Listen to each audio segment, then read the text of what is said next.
Hello everyone, my name is Dan and welcome back to my shop. And today we will build something from one of the best adaptation slash remake movie I have seen in a long time. Dune, soon to be a trilogy by Denis Villeneuve. Beautiful movie, great casting, but there's one character specifically that I enjoyed a lot. He's extremely badass, but don't get attached too much because... If you don't know yet, well, he dies in the first movie. I'm talking, of course, about Duncan Idaho, played by Jason Momoa, and we will build one of his prop, his long blade. As usual, if you enjoy the content, feel free to like, comment, and subscribe, and check out my Instagram account for more behind-the-scenes stuff. But for now, may thy knife chip and shatter. And let's build it.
Alright, I believe this looks pretty cool.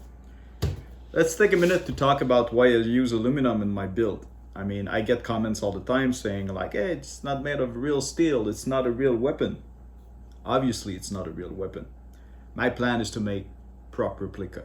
And in movies, when it's in the background, it's not even made of metal. It's made of wood, plastic, resin, even foam sometimes. And for hero props, it is made of aluminum. And the reason for that, it's way lighter, extremely easy to work with. As you can see, you can use any wood tools and it would do just fine. And to be honest, it looks exactly the same as real steel in camera. So that's the reason why. All right, so let's keep going.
So what I did on the blade here is called etching. It's a very, very easy and simple process that everybody can do at home. All you need is an acid called ferric chloride. And what this acid does, it basically heats through the metal. So what you want to do is you create a decal of your pattern, apply it on the blade or the piece of metal you want to etch on, and you leave it there for a while. Technically speaking, the longer you leave it on, the deeper it will be, but to a certain point. After a few minutes, it will start messing around with your edges. So yeah, of course I use my Cricut to do that, but you could do that with tape and an X-Acto blade and it would give you the exact same result. So you don't need the crazy machine to do that. So now what we're gonna do, we will jump on the handle and we will try to mimic a katana blade as much as we can. So fingers crossed, we'll give it a shot.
All right, let's recap a little bit what I just did here and what I'm about to do. First of all, you might think that I always seem to know what I'm doing, but that's not the case at all. Every time I'm about to start a project, the first thing I do is to break everything into small parts in my head. And I need to understand how these little parts connect together. And one way to do that is to put everything on paper. In my case, I like to sketch stuff. It's easier for me to understand. The blade was pretty straightforward, but everything related to the handle, not so much. So this is why I made this little sketch here. A sketch like this helps me understand how I want to make things, but also the order of operation, the process, if you will. At least 80% of it. As for the other 20, well, you kind of have to figure it out as you go along, which is a part of making something. For instance, the guard here. I did have a rough idea based on my drawing, but I had to adapt a few things along the way to make it work. But it turned out okay. Now, let's talk about the next step. As I mentioned before, this blade seems to be inspired by a real katana. A katana like this one. And as you can see under the wrapping, there's a bumpy texture, the white material over there. And this is usually made out of a stingray leather, a real stingray leather. And I was lucky enough to find a nice piece like this one. So that's why I had it wood groove on the handle. I'm gonna cut 2 strips, glue them in pieces, and then I'm gonna give it this final traditional wrapping using this tiny leather strip. But before all that, I need to give everything its final black coat and assemble everything. So let's get to it.